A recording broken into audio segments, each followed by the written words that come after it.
Trump టారిఫ్ల వేళ భారత్ అమెరికాల మధ్య వాణిజ్య చర్చలు తిరిగి ప్రారంభమయ్యాయి. ఇరు దేశాల వాణిజ్య ప్రతినిధులు ఢిల్లీలో సమావేశమయ్యారు. పరస్పర ప్రయోజనకరమైన ట్రేడ్ డీల్ దిశగా చర్చలు జరుపుతున్నారు. యుఎస్ తరపున బ్రెండన్ లించ్, భారత్ తరపున కేంద్ర వాణిజ్య శాఖ ప్రత్యేక కార్యదర్శి రాజేష్ అగర్వాల్ చీఫ్ నెగోషియేటర్లుగా వ్యవహరిస్తున్నారు. రష్యా నుంచి ముడి చమురు కొనుగోలు చేస్తున్న కారణంగా భారత్పై 50% సుంకాల భారం మోపారు ట్రంప్.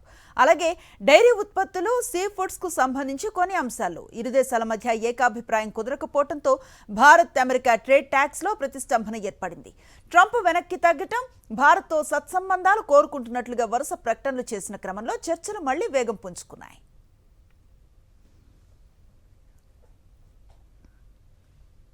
డ్రగ్స్ అక్రమ రవాణాపై ఉక్కు పాదం మోపుతున్న భారత ప్రభుత్వం భారీ ఆపరేషన్కు దారితీసింది.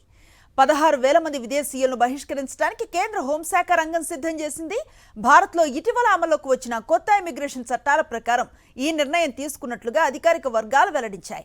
నార్కటిక్స్ రవాణా, ఇతర నేరాలతో సంబంధం ఉన్న దాదాపు 16,000 మంది విదేశీయులను దేశంలో పలు ప్రాంతాల్లో ఎన్సీబీ అదుపులోకి తీసుకుంది. ప్రస్తుతం నిర్బంధ కేంద్రాల్లో ఉన్న వారందరినీ దేశం నుంచి బహిష్కరించడానికి హోంమంత్రిత్వ శాఖ ప్రణాళికలను సిద్ధం చేసింది. ఈ జాబితాకు సంబంధించి ఏజెన్సీలకు పంపింది.